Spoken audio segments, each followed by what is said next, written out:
अस्सलाम वालेकुम dear students, welcome to online classes of second year from Noor school and college. Dear students, हमने कल 6 chapter start किया था और हमने जो है कल डिस्टेंस फार्मूला हमने डिराइव किया था और उससे मुतालिक हमने कुछ क्वेश्चन भी किए थे। आज मैं एक आपको प्रूव करवाना चाह रहा था कि जब ये पेज आपके पास है 240,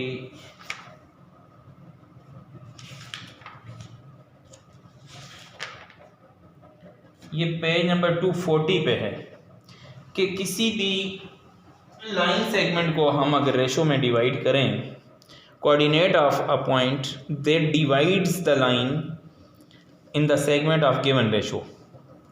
हमने coordinate of a point that divide the line segment in given ratio।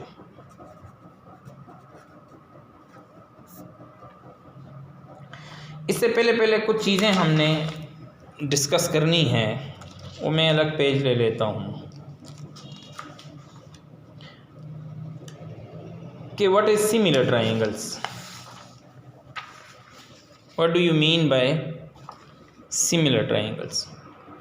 Similar triangles, अगर ये एक ट्राइंगल है हमारे पास और ये एक ट्राइंगल है, इसका ये एंगल इस एंगल के, ये एंगल इस एंगल के और ये एंगल इस एंगल के हो, तो A B C D E F जो है A B C, triangle A B C similar हो जाएगी ट्राइंगल डी ई एफ के। अब ये सिमिलर का मतलब क्या, शक्ल एक जैसी हो जाएगी। जैसे अगर एग्जांपल मैं ये दे रहा हूँ कि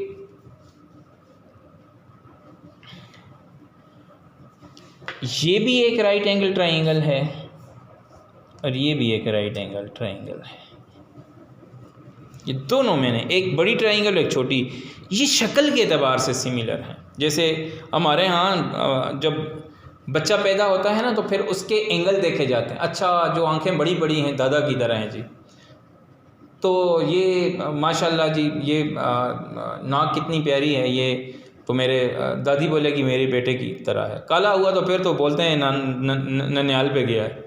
तो एंगल मिला रहे होते हैं उस वक्त। एंगल हम उनके क्या कर रहे हैं, एंगल मिला रहे हैं। तो इसलिए ये भी राइट एंगल ट्राइंगल है, ये भी, ये दोनों सिमिलर हैं।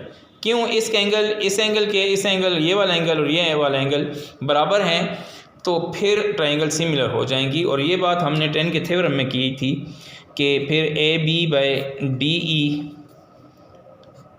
की रेशो कॉन्ग्रुएंट हो जाएगी B C by E F की रेशो के, ये कॉन्ग्रुएंट हो जाएगी A C by D F की रेशो की। तो फिर corresponding side A B by ये ओवर ये, मैं एग्जांपल दे रहा हूँ, A B by D E, A C by D F और B C by E F, तो देन देयर रेशो जो है वो आपके पास, उनकी साइड्स की रेशो जो है वो इक्वल होती है। तो ये हमने थ्योरम में 10 में प्रूव किया था। If two triangles are similar then corresponding sides are proportional. Proportional का मतलब इक्वल हो जाएंगी, इनकी रेशो इक्वल जब आती है ना, the ratio between two, the equality between two ratios is known as proportion. तो ये इक्वल हो जाएंगी।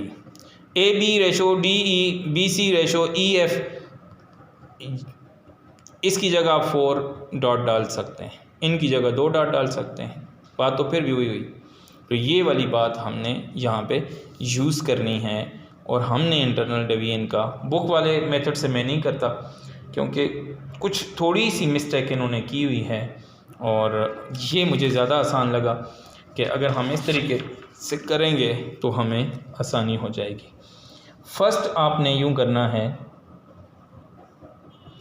कि यहाँ एक परपेंडिकुलर ड्रा करना है और ये हॉरिजॉन्टल एक लाइन ड्रा करना है। इसके कोऑर्डिनेट हैं x1 और y1 और जहाँ पे हम डिवाइड कर रहे हैं उसके कोऑर्डिनेट हैं x और y। तीसरा जो है वो मेरे पास है q, जो है वो मेरे पास है ये p और ये दिस इज़ r है, और q जो है वो x2 y2 है। और यहाँ से भी एक परपेंडिकुलर ड्रा कर दें और यहाँ से भी। अब देखें ये राइट एंगल्स बन रही हैं, ये वाला एंगल और ये कोरिस्पॉन्डिंग एंगल्स हैं, ये इक्वल हो जाएंगे और एक एक एंगल और इक्वल हो जाएगा। Then there third angle is also congruent, तो ट्राइंगुलर सिमिलर हो जाएंगी। अगर ट्राइंगुलर सिमिलर हुई तो फिर तो मैं इस पॉइंट का और इस पॉइंट का हॉरिजॉन्टल डिस्टेंस डाल के तो यहाँ पे कर लूँ तो ये मेरे पास x माइनस x1 आ जाएगा, x minus x1, vertical distance y minus y1 आ जाएगा। और यहाँ से भी इसका हॉरिजॉन्टल डिस्टेंस इसका और इसका क्या होगा, हॉरिजॉन्टल डिस्टेंस होगा x2 माइनस x आ जाएगा और यहाँ y2 माइनस y आ जाएगा। उम्मीद है ये बात आप समझ रहे होंगे। अब मसला ये हुआ कि फिर तो मैं इनको नाम दे दूं, इसको मैं s का नाम दे दूं और इसको मैं दे दूं t का नाम। ये तो तीन ट्राइंगल्स बन जाएंगी, दो ट्राइंगल्स बन जाएंगी। कौन सी? पी आर एस सिमिलर हो जाएगी ट्राइंगल आर क्यू टी के। सिमिलर है कि नहीं? ये एंगल 90 का है, ये एंगल भी 90 का है, ये एंगल और ये एंगल कोरिस्पॉन्डिंग एंगल के तहत कॉन्ग्रुएंट है, ये आपने 9-10 में पढ़ा हुआ। और ये वाला एंगल, सो देयर दो ट्राइंगल्स के दो एंगल कॉन्ग्रुएंट हो जाएंगे, then there third angle is also congruent, तो उनका थर्ड एंगल भी कॉन्ग्रुएंट हो जाएगा। अब हमें पता है कि P R by R Q की ratio, P S by R T की रेशो और S R over Q T की रेशो, ये कॉन्ग्रुएंट हो जाएंगे। P R over R Q, P S over R T और R S over Q T, इनकी ratio आपस में कॉन्ग्रुएंट होंगी। तो ये अगर ये वाला पॉइंट इनको m रेशो n में अगर डिवाइड करता है, यानी यहाँ से यहाँ तक ये m है और यहाँ से यहाँ तक ये n है, तो मैं इसको लिख सकता हूँ, इसकी जगह पे लिख सकता हूँ दिस बाय दिस है, तो मैं लिख सकता हूँ m over n। P S की वैल्यू आपके पास मौजूद है, पी एस की वैल्यू आपके पास है x माइनस x1 और आर टी की वैल्यू आपके पास क्या है, x2 माइनस x1। इसी तरह मेरे पास एस आर की क्या वैल्यू है, एस आर की वैल्यू है y माइनस y1 और क्यू टी की जो वैल्यू है वो y2 माइनस y आ जाएगा। तो ये वाली वैल्यूज़ मैंने, चूँकि ये यहाँ से यहाँ तक m है, ऐसे करता हूँ, यहाँ से यहाँ तक m है, यहाँ से यहाँ तक n है, और ये सारी वैल्यूज़ मैंने लिख दी। अब मैं क्या करूँगा, बारी बारी इसको और इसको इक्वेट करके, यानी इन दोनों को इक्वल लिख के एक वैल्यू निकाल दूंगा और इन दोनों को, पहले दो को मैंने जब इक्वेट किया तो मेरे पास क्या आ जाएगा, देखें m क्रॉस मल्टीप्लाई हो जाएगा। ये मैंने पहले ये दो ले रहे इक्वल, फिर मैं ये और ये इक्वल लूँगा। पहले ये दो इक्वल ली तो क्या हो जाएगा, m इंटू क्या हो जाएगा, एक्स स्क्वायर माइनस x1 और n into x minus x1 आ जाएगा। सही हो गया। अब आप इनको अंदर मल्टीप्लाई कर लें, mx2 आ जाएगा माइनस mx1 आ जाएगा, यहाँ पे nx आ जाएगा माइनस nx1 आ जाएगा।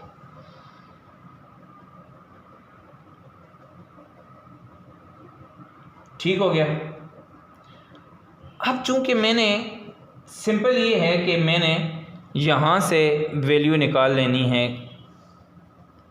तो ये x माइनस ये था x माइनस x1, ये तो x माइनस x1 था, ठीक है। और यहाँ से अगर मैं यहाँ से हॉरिजॉन्टल डिस्टेंस निकालूँ तो x2 माइनस x है, ये x1 नहीं है, this is x, x2 minus x है, ये दिस इज़ x है। ये देखें x2, ये हॉरिजॉन्टल डिस्टेंस था ना, थोड़ा सा सामने कर लूँ, ये हॉरिजॉन्टल डिस्टेंस है, तो this is x2 minus x1 x2 minus x, तो x2 माइनस ये x2 माइनस x है। अब x वाले इकट्ठे कर लें तो यहाँ पे मेरे पास x वाला ये है। अब क्या होगा, मैं ऐसा करता हूँ कि मैं minus mx2 minus nx1 is equal to, इसको मैं उधर ले जाता हूँ, nx प्लस mx, तो यहाँ से x कॉमन ले लिया तो m प्लस n रह जाएगा, ये n प्लस m की बात है। और ये मैंने जब x की वैल्यू निकाली तो mx2 minus nx1 divided by m plus n, जिस रेशो में डिवाइड कर रहे हैं। सिमिलरली जब मैं इसको y की इक्वेट करूँगा, इसको y की इक्वल लिखता हूँ, तो उसमें y अकेला कर लेना है और y will be equal to my2 plus ny1 over m plus n, ये आ जाएगा। तो अब क्या करना है हमने, अब आपने x और y लिखने हैं, पॉइंट कौन से हैं, mx2 minus nx1 divided by, ये इधर आया तो ये दिस विल बी प्लस, ये प्लस हो जाएगा, अच्छा ये प्लस है, और ये m प्लस n जो भी है, एक मैंने कैपिटल लिखा हुआ और एक वो, तो आप खैर है स्मॉल m कर लें इसको, ये स्मॉल m कर लें, खैर है m प्लस n, क्योंकि ऊपर भी हमने इस्तेमाल किया है।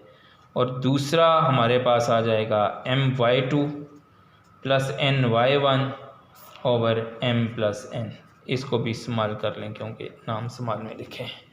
तो ये कोऑर्डिनेट आ जाएंगे हमारे पास इसके। अब ज़रा सा मैं दोबारा इसको रिपीट करता हूँ कि जब ये, इसका मतलब ये हुआ कि अगर हम लाइन, अब मैं आपको ज़रा आसान करके भी बताता हूँ इसको, कि अगर हमने px1 y1 और ये रेशो m है और ये रेशो n है, और हमने rxy ये फाइंड करना है, और ये वाला हमारे पास q है, दैट इज़ x2 y2। अब देखें मैं क्या कर रहा, अब अगर मैं rxy फाइंड करता हूँ तो देखें mx2 ऐसे ही है, mx2 प्लस nx1